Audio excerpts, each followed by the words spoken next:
नमस्कार दोस्तों, मैं विराट अपने YouTube channel biology with Virat में फिर से स्वागत करता हूं। आज का टॉपिक है ब्लड। ब्लड का अध्ययन करना हीमेटोलॉजी या सेरोलॉजी कहलाता है। रक्त एक तरल संयोजी ऊतक है। ऊतक है तो किससे मिलकर बना है? कोशिका से। और आप जानते हैं कि दो या दो से अधिक कोशिकाएं आपस में मिलती हैं तो ऊतक का निर्माण होता है। और दो या दो से अधिक ऊतक मिलते हैं तो अंग का निर्माण होता है। और दो या दो से अधिक अंग जब मिल जाते हैं तो एक बॉडी का निर्माण होता है। दूसरा शब्द है संयोजी। संयोजी का मतलब होता है कनेक्टिविटी, यानी कि ये हमारे दो अंगों या दो से अधिक अंगों के बीच में कनेक्टिविटी प्रदान करता है। जैसे आपने भोजन किया और भोजन के उपरांत ग्लूकोज बना। ग्लूकोज कहाँ बना? ग्लूकोज हमारी छोटी आंत में बना। और आप इस समय पढ़ रहे हैं तो आपको ब्रेन की कोशिकाएं यानी आपके ब्रेन की कोशिकाएं काम कर रही हैं, तो ग्लूकोज की आवश्यकता ब्रेन को है।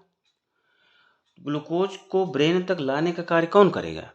तो रुधिर करेगा। इसलिए रक्त एक प्रकार का संयोजी ऊतक होता है। यानी कि संयोजी का अर्थ हुआ परिवहन। तीसरा शब्द है तरल।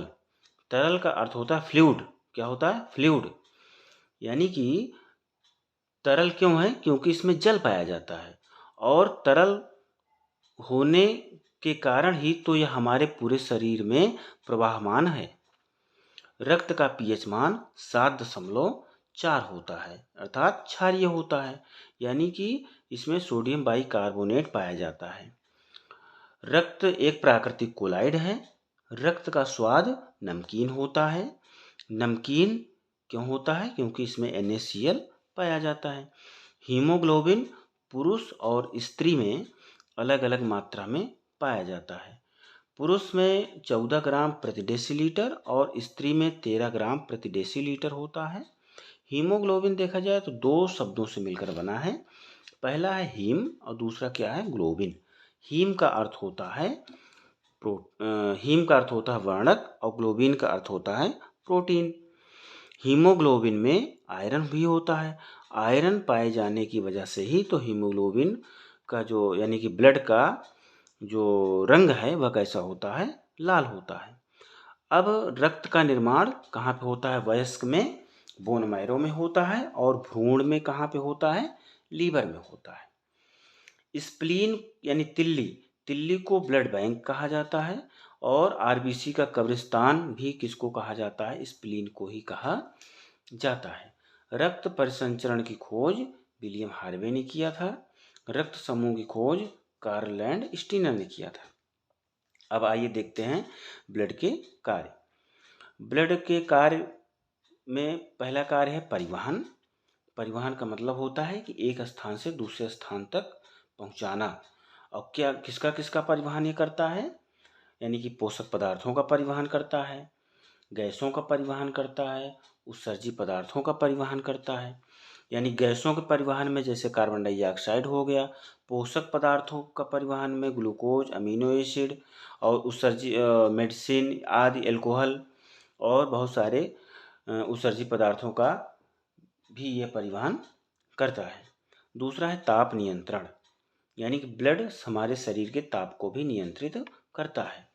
तीसरा प्रतिरक्षा तंत्र। क्यों? क्योंकि WBC यानी ब्लड सेल्स में WBC जो होता है वह हमारे शरीर के प्रतिरक्षा तंत्र को मजबूत करने का कार्य करता है। ब्लड को हम दो भागों में बांट सकते हैं। पहला है प्लाज्मा, दूसरा है ब्लड सेल्स। प्लाज्मा रुधिर का 55% होता है और ब्लड सेल्स जो है रुधिर का 45% होता है। रुधिर का कार्य क्या है? भोज्य पदार्थों का संवहन तथा ताप नियंत्रण। अभी तक हम ये कह रहे थे कि भोज्य पदार्थों का संवहन कौन करता है? ब्लड करता है। लेकिन अब पूछा जाए कि ब्लड में कौन करता है, तो ब्लड में प्लाज्मा करता है। भोज्य पदार्थों का संवहन यानी ताप नियंत्रण कौन करता है? प्लाज्मा करता है। अब प्लाज्मा का संगठन देखते हैं। तो प्लाज्मा का संगठन में इसमें है जल जल वाष्प होता है, कार्बनिक पदार्थ पाया जाता है, अन्य पदार्थ भी इसी में पाए जाते हैं। कार्बनिक पदार्थ में जैसे ग्लूकोज हो गया, फैटी एसिड हो गया, अमीनो एसिड हो गए। अन्य पदार्थ में sodium bicarbonate, sodium chloride, albumin protein, prothrombin, fibrinogen आदि पदार्थ जो होते हैं प्लाज्मा में पाए जाते हैं। दूसरा भाग है ब्लड सेल्स यानी कि रक्त कोशिकाएं। रक्त कोशिकाएं 3 तरह की होती हैं, आरबीसी, डब्ल्यूबीसी, प्लेटलेट्स। आरबीसी का मुख्य कार्य क्या है, यानी कि पूछा जाए आरबीसी का मुख्य कार्य क्या है, तो ऑक्सीजन का परिवहन करना। आरबीसी का दूसरा नाम क्या है, इरिथ्रोसाइट, जिसका जीवन काल कितना होता है, 120 दिन होता है। दूसरा क्या है, डब्ल्यूबीसी। डब्ल्यूबीसी यानी कि श्वेत रक्त कणिकाएं, अर्थात दूसरा नाम क्या है, ल्यूकोसाइट। इसका मुख्य कार्य क्या है, प्रतिरक्षा तंत्र को क्या करता है, ये मजबूत बनाने का कार्य करता है। और इसका जीवन काल जो होता है 13 से 15 दिन होता है। तीसरा है प्लेटलेट्स, अर्थात यानी दूसरा नाम क्या है, थ्राम्बोसाइट, और इसका जीवन काल क्या है, 1 सप्ताह। और इसका प्रमुख कार्य क्या है, रक्त के स्कंदन में सहायता प्रदान करता है। अब आता है रक्त के निर्माण में। तो रक्त का निर्माण जो होता है यह वयस्कों में रेड बोन मैरो में होता है, यानी कि आरबीसी का निर्माण जो होता है रेड बोन मैरो में। डब्ल्यूबीसी का जो निर्माण होता है यानी कि येलो बोन मैरो अर्थात वाईबीएम पीत अस्थिमज्जा में। और ये जो बीच में एक नलिका होती है, इसको हड्डी के बीच में एक नलिका होती है जिसको हैवर्सन नलिका कहते हैं। अब देखते हैं आरबीसी में, यानी कि ह्यूमन के आरबीसी में केंद्रक नहीं पाया जाता है। और कहाँ कहाँ किसके आरबीसी में पाया जाता है, तो ऊंट और लामा में के आरबीसी में केंद्रक पाया जाता है। रक्त की कमी से कौन सा रोग होता है, तो रक्त की कमी से रोग होता है एनीमिया। एनीमिया देखा जाए तो 3 प्रकार की एनीमिया होती हैं। पहला विटामिन B6 की वजह से होता है, दूसरा होता है विटामिन B9 की कमी से, और तीसरी एनीमिया जो होती है वह विटामिन B12 की कमी से होता है। अब B6 का रासायनिक नाम क्या है, पायरिडॉक्सिन। क्या नाम है इसका, पायरिडॉक्सिन।